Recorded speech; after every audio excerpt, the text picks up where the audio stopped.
Hello and welcome. Let's look at the camera controls found within the inspectAR application. The camera controls are grouped here and gives users direct control over their web camera. This is the tracking indicator. It will alert users if the PCB is tracking and which side. Focus camera. This will focus the camera.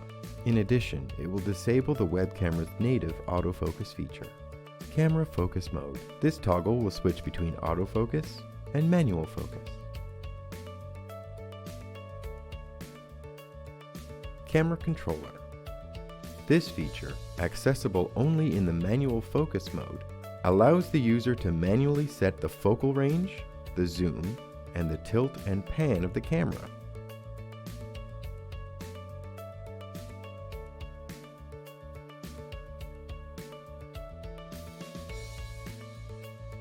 Users may also restart or switch the camera used from this pane.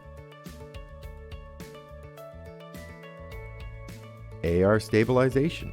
Because PCBs come with tiny components, inspectAR's AR overlays need to be accurate down to the millimeter. AR stabilization ensures overlays are accurately displayed. However, users may notice some latency in overlay movement.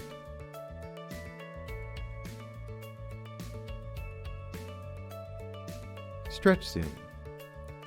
While most 4K cameras have excellent zoom capabilities, inspectAR's overlays cannot work if the camera cannot see enough of the board. inspectAR stretch zoom is a digital function that is effectively enlarging a picture while continuing a live feed of the PCB. Users may also pan and tilt the camera when this function is activated. Freeze zoom. Like stretch zoom, freeze zoom enlarges the image. However, it takes a snapshot of the board, meaning users are working with a picture of the PCB and not a live feed.